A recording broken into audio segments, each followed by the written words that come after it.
सलमान गोळीबार प्रकरणातील आरोपींचा मृत्यू कोठडीतच उचललं टोकाचं पाऊल।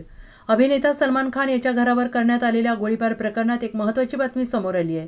या गोळीबार प्रकरणातील एका आरोपीचा मृत्यू झालाय। अनुज थापन असे मृत आरोपीचं नाव असून त्याने पोलीस कोठडीत चादरीने गळफास लावून घेतला। त्याची प्रकृती गंभीर होती। पोलिसांनी त्याला तातडीनं रुग्णालयात नेलं, मात्र तेथे डॉक्टरांनी त्याला मृत घोषित केलं। आज सकाळी 11:30 ते 12 वाजण्याच्या सुमारास पोलीस कोठडीची पाहणी करण्यास गेले असता आरोपींनी गळफास लावल्याचं समोर आलं। सलमानच्या घरावर गोळीबार करणाऱ्या शूटर्सना शस्त्र पुरवल्याचा आरोप अनुजवर होता। 14 एप्रिल रोजी रविवारी पहाटेच्या सुमारास वांद्रे येथील गॅलेक्सी अपार्टमेंटमधील सलमान खानच्या घरावर दोघांनी गोळीबार केला होता। बाईकवरून आलेले दोन्ही शूटर्स गोळीबार करून तातडीनं फरार झाले आणि मजल दर मजल करत ते गुजरातच्या भुज येथील एका मंदिरात जाऊन लपले होते। मुंबई पोलीस तसेच क्राईम ब्रँचच्या अधिकाऱ्यांनी कसून तपास करत 2 दिवसांच्या आत त्या शूटर्सना शोधून काढले होते। विकी गुप्ता आणि सागर पाल अशी त्या आरोपींची नावं होती। या हल्ल्याची जबाबदारी बिश्नोई गँगने घेतली होती। Bureau report SBN Marathi, Mumbai.